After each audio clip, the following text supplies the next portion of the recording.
So honestly, this video has been something that I've been stressing quite a bit about for the last several weeks. And I really wanted it to be like this happy, uplifting celebration moment kind of video. But that's just not where I'm at right now. And it's it's it's where I'm already crying and we're not even like 30 seconds in. It's But okay. it's where I feel like people expect me to be at this moment, and I'm not there. Like what people are kind of like expecting of me and where I'm at like are not lining up right now. And I I can I can't just like put on this pretend show. And so this is what you guys get.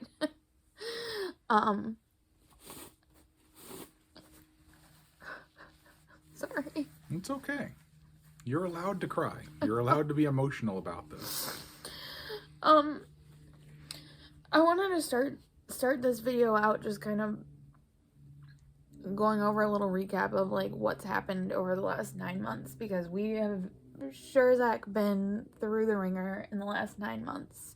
And I know a lot of you have been following us the entire time, and some of you might be newer, and some of you might even be confused who've been following, because it's a confusing journey that we've been on. But it essentially started in May of 2022 with me having pain in my abdomen on the left side. And the pain was something that I knew I needed to get checked out after about a week. And so I went to the doctor and they scheduled me for an ultrasound later in May, and they found that there was a mass in my left ovary. But they, like, at that point, you know, you Google mass, cyst, whatever in your ovary, like there's a lot of things it can be. And they kind of assured me, like, you're young, like I was 36 at the time, it's probably not cancer. So we weren't super worried about it. I mean, were concerned. We knew I was going to have surgery, and they suggested surgery to remove it, but it wasn't something that was like super concerning until the pain started to intensify. So by the end of May, I was going, like, Brian brought me to the ER in pain, in so much pain that I just couldn't handle it anymore. Yeah. And that's when things started to get a little bit more serious, but even then, we didn't think it would be cancer. And then skipping ahead to June 3rd, 2022, that's when I had my surgery, and they discovered that it was very much cancer. That it was, you know, I woke up from surgery and Brian was the one to tell me that it was cancer. Yeah. And that was like, I feel like we just couldn't process that. It was just so hard to believe that that was actually happening. And then the recovery from that surgery, which that surgery was done at my hospital in St. Louis, and the recovery from that was not the greatest, because it wasn't just them removing this mass. The mass that they found, the tumor that was in there, which turned out to be ovarian endometrioid cancer, that mass my cancer was at stage 3. Locally advanced. It was locally advanced. The mass had attached itself to the outside layer of my bowel, the uterine wall. It was attached around my ureter, which is the line that connects your kidney to your bladder, which was probably what was causing me a majority of the pain. So it had started advancing in my abdomen. And so it was at stage 3 at that point. And then we went through a period where we actually had to figure out where I was going to get my treatment, because due to insurance stuff, I couldn't actually continue my treatment at that same hospital in St. Louis. So I had to find another hospital. And with the kind of weird rareness of the diagnosis that we got, we ended up picking Mayo Clinic in Rochester, Minnesota to pursue my treatment. So we get up there, and based on all my records and the stage 3, like, kind of diagnosis, they were, what did they say when we got there? They were like in a curative, you know. Yeah, they were going to treat it in a curative manner with the stage 3 diagnosis. Yeah. And so we were really hopeful. But also when I was up there, this was in July now, they decided to do some more scans, because some of the scans I'd had in St. Louis weren't exactly like the greatest scans. And in those scans, it told kind of a different picture. It showed all of this overwhelming evidence that my cancer had likely metastasized and gone into my liver and some lymph nodes. And that was something that we just couldn't process at all. Yeah. Like, we were like, how is that? Like, how do we go from stage 3 to stage 4 like that fast? And with all of this stuff, like, and especially like for me, because yeah, the previous scans may not have been as good as the ones done at Mayo Clinic, but the previous scans had not shown like any metastatic disease whatsoever. And so I was just like, how in the world does it go from that to that, like within like a 2-month period? Well, and it did my original scans did show in St. Louis did show some swelling of some lymph nodes, Yeah. but like nothing with the liver or anything like that. Yeah. And so I went through 2 biopsies, and they were inconclusive. They were not able to prove that these metastases that they thought were there were actually cancer. They actually had tumor. In the meantime, starting in August, I started going through chemo, and chemo was rough. Brutal. It was like, anybody who has gone through or is going through it, my heart goes out to you. It is, I can't even describe to you how just rough that was on me physically and mentally. It was a lot. And throughout that whole process, we're wondering, like, is my cancer stage 3? Is it stage 4? Has it metastasized? And if it had metastasized, that puts me at like way more, you know, my prognosis is way worse. Everything just is way, way, way worse. Yeah. So I finished chemo on December 2nd, and the same day we had a consultation with the surgeon, because in the meantime at Mayo Clinic, they were trying to figure out if doing another like big surgery, like a debulking surgery to remove, because in St. Louis at my original surgery, they just removed that left ovary and the mass and, you know, whatever they could find that looked like cancer. But to have another big surgery, to have the full hysterectomy, to have all, you know, any lymph nodes that were in question, to have that surgery. And there was so much speculation that my cancer had already metastasized to my liver that we ended up with a surgeon who didn't believe in doing the hysterectomy and didn't believe in doing the full surgery, because he felt like it wasn't a good idea to do and put me at risk, knowing that it probably had already metastasized to my liver. We even had like a group of liver, you know, doctors look at my stuff and they're like, oh yeah, there's unequivocal evidence that it's metastasized to her liver. That's how like bad the evidence looked for me. Luckily we were able to consult with another surgeon at Mayo Clinic who kind of saw it from our point of view. My doctors also, like the oncologist that we were working with at Mayo Clinic, were like, this girl has had multiple biopsies that haven't provided proof that any of these metastases are actually are actually tumor. And just kind of believed in doing the surgery and giving me that shot. But December was rough. Yeah. Because we spent a lot of December in limbo, not knowing if the surgery was going to happen, if, you know, it was worthless to even try doing the surgery. Like, all those thoughts are running through your mind. But luckily, the surgeon really believed in it, and that brought me to January 16th when I had my big surgery. Mm-hmm. So now it has been 5 weeks. Tomorrow it'll be 5 weeks since I had the surgery, and I'm still recovering. I'm still struggling. I've had a lot of pain from neuropathy, nerve damage that they think was due to positioning in the surgery. The surgery was over 8 hours. So these 2 fingers and these 2 fingers, yes, my bent pinky, it's hereditary. That's why my pinky's bent. People ask that all the time. Have had a lot of numbness, and what is it? It's the ulnar. Yeah, it's the ulnar nerve. Ulnar nerve, which is pinched in your elbow, which is causing those fingers to go numb and tingly. Yeah, it happens to me too.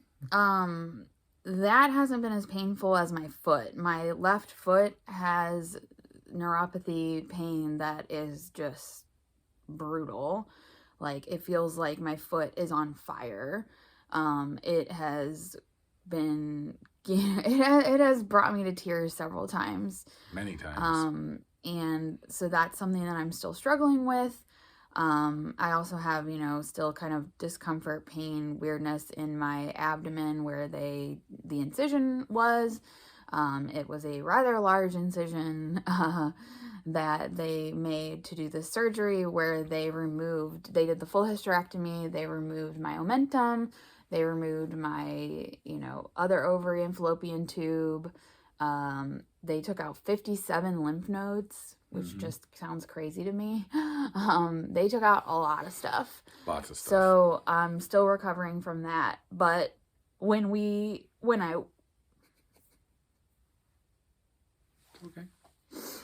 I woke up from the surgery,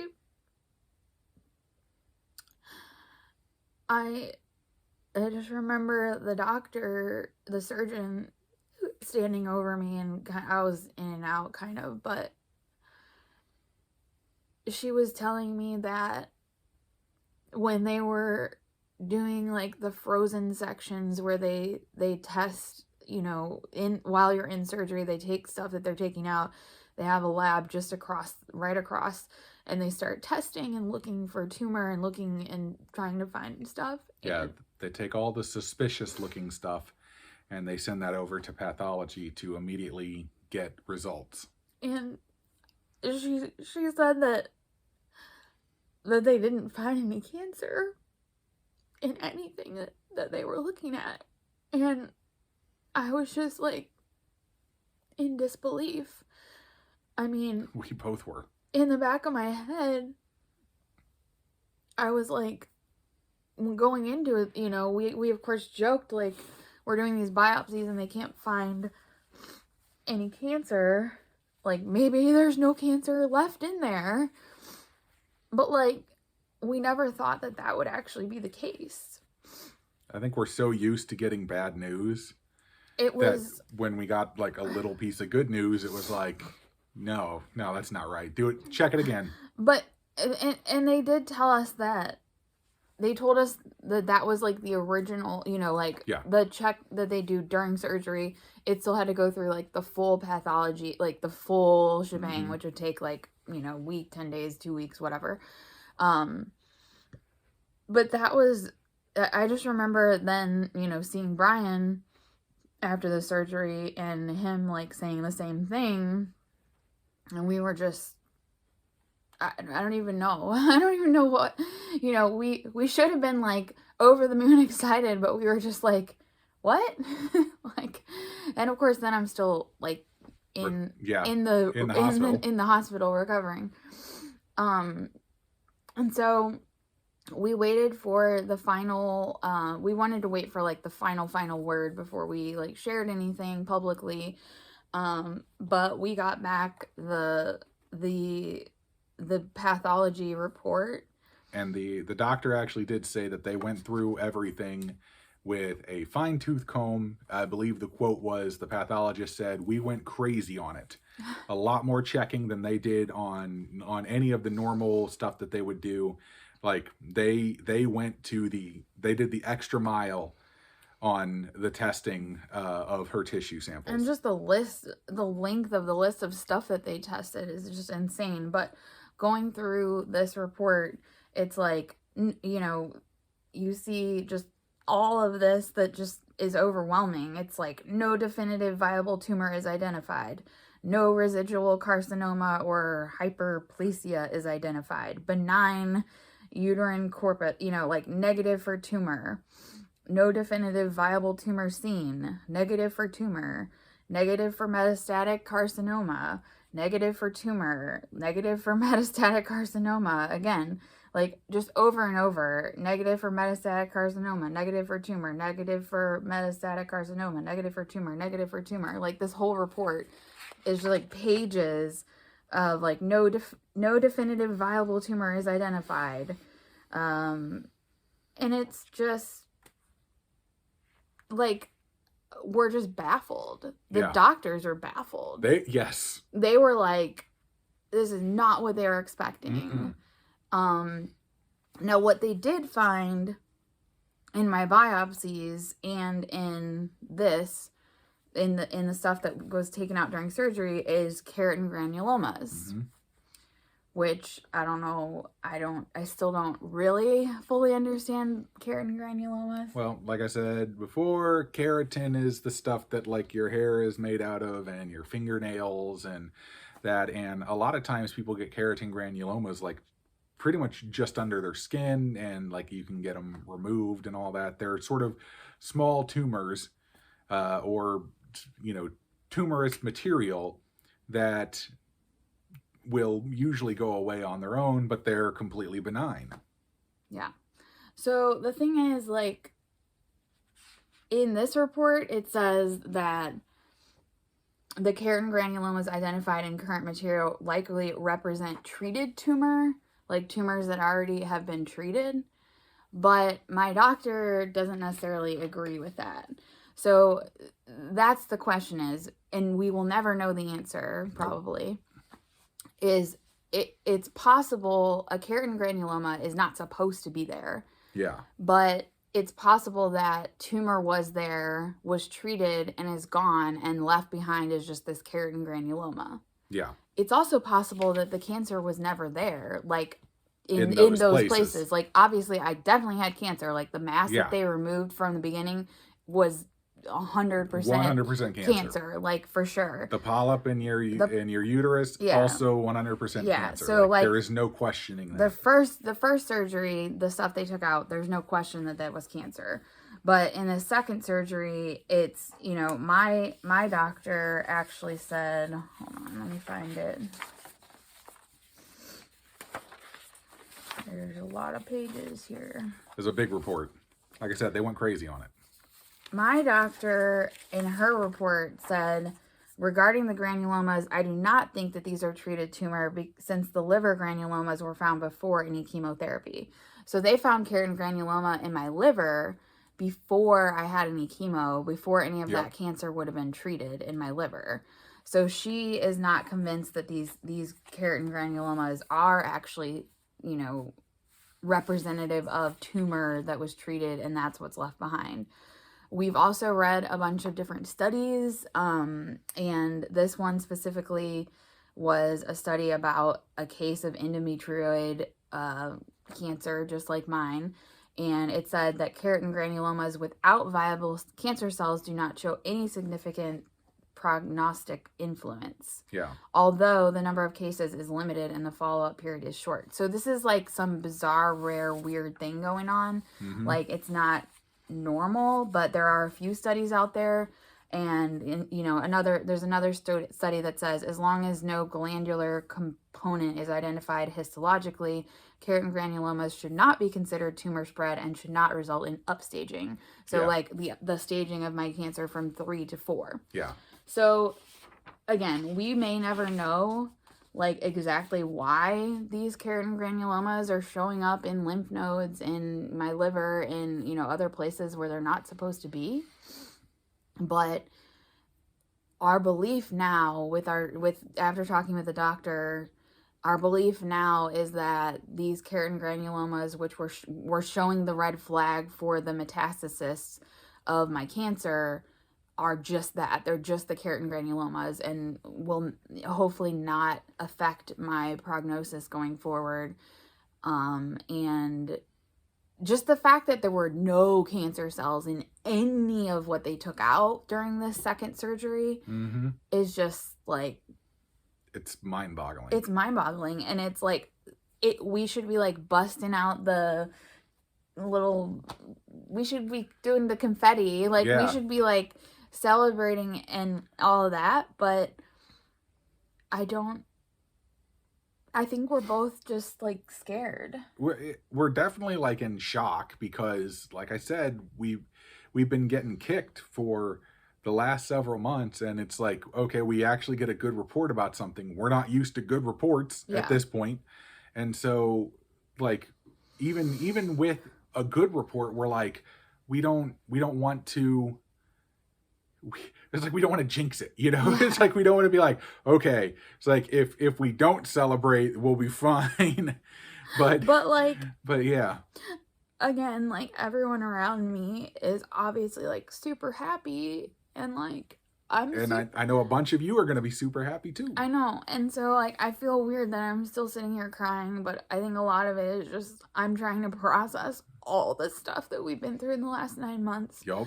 I'm trying to not get too far ahead of myself because this journey is not over. It is not over at all. Like we still have all, you know, we don't know what's going to happen next.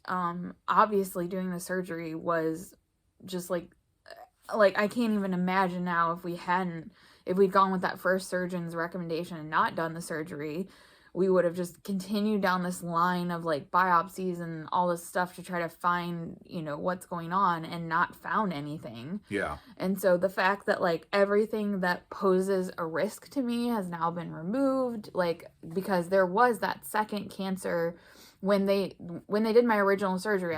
There are 2 types of cancer that they actually found: the mass in my ovary, but also this polyp in my uterus.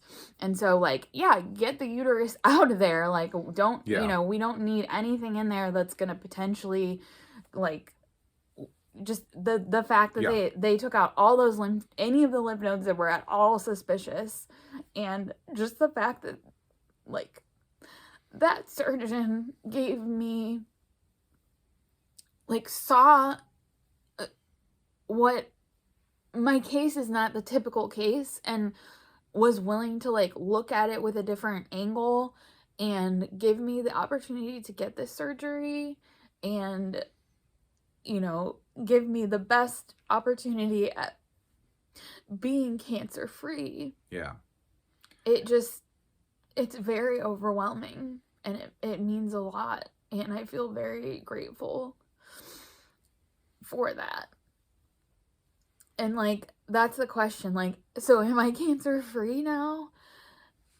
Like we don't 100% know, but there's a good chance that I am.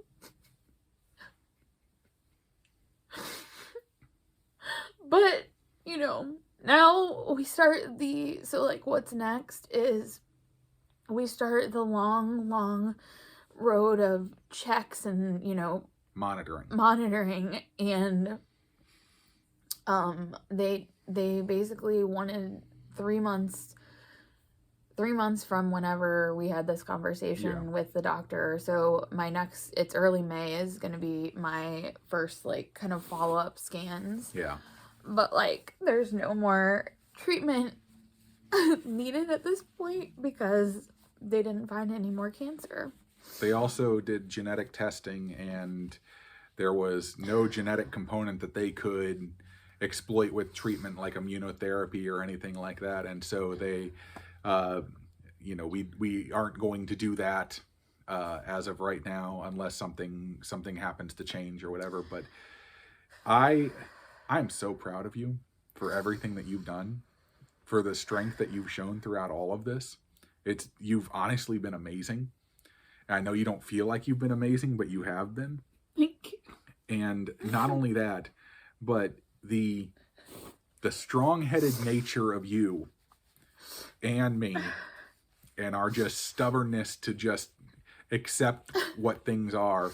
Well, yeah, Like, we kept pushing and kept like, advocating for asking questions. ourselves, and yeah. And like, there's a real scenario here where like it's possible we could be sitting here right now with me still having not had the surgery if we hadn't like had the right doctors and kept pushing and asking the questions, and had people that really believed that, you know. And we even had one of the doctors told me, like, the way that, you know, your case has changed the way that like some of the doctors have looked at stuff, because like, not to just like, they're trained to be like cancer, cancer, cancer, cancer. And so to just like, you know, take a step back and be like, there are other things that happen. And I also had one of the doctors tell me that, like, he's like, a lot of people come to Mayo Clinic and think that like their case is really rare and whatever, but it's not. And he's like, he's like, your case is actually rare. So it's the doctors, I don't think were, I mean, it was the best the surgery results and this report are like the best outcome that we could have possibly ever hoped for. Yeah, beyond anything we actually expected. Yeah. And I'm sorry, because I really wanted to come on here and be able to just be like, yay, oh my god, let's throw confetti and be like, yay, this is, because the results that I got deserve that level of happiness and celebration. And like, I want to like dance and sing and scream and whatever, but like, I think that the recovery and just the reflection and weight of everything that we've been through is just, I'm not there yet. And like, again, I want to be there to that point where I could be happy and celebrate for like all the people around me who love me and care about me and are celebrating. But I'm just not there yet. But I'll get there one day. Oh yeah. Definitely. So I know this is like a weird roller coaster of emotions, but that's just like, I've been really nervous and scared to make this video because I knew that it was going to be like this. I knew it was going to be like, and I'm not trying to like, I'm just trying to show you guys exactly how I'm feeling. And this is it. So. Yep. Do you have anything else? I just wanted to remind you of the thing that I've been saying this entire time from the moment we started out and we found out that it was cancer. Yeah. Only old age kills my wife. You're going to outlive me. You're going to live to be 90-something. And you're going to look back at this time and realize that you came through something insane. And you will come out stronger on the other side for it. Yeah. I feel like I'm so close to being like, it's just like this recovery is going so slow from the surgery. And I feel like I'm so close to being to the point where I have like a break from all of this. You know, obviously I'm going to be nervous and crazy and worried when it's time for scans and yep. You know, we don't know what's going to happen going forward, but yeah. I love you. I love you. I couldn't have done any of this without you. I think you could have. Oh. I don't think you wanted to, though. I think that you're really strong. And you're getting stronger and stronger each day. Okay? Yeah. You want me to close out the video? Yeah. Well, if you guys want to keep following along with us, you can hit that subscribe button and click that bell that is right next to it. You get notified whenever we post a new video. You can also follow along with all the stuff that we're doing on social media, Facebook and Instagram. And Yeah, it was a lot for this video, but I think that's all we got, right? Yes. All right, we will see you next time on Crocs in the Kitchen. Bye. Bye.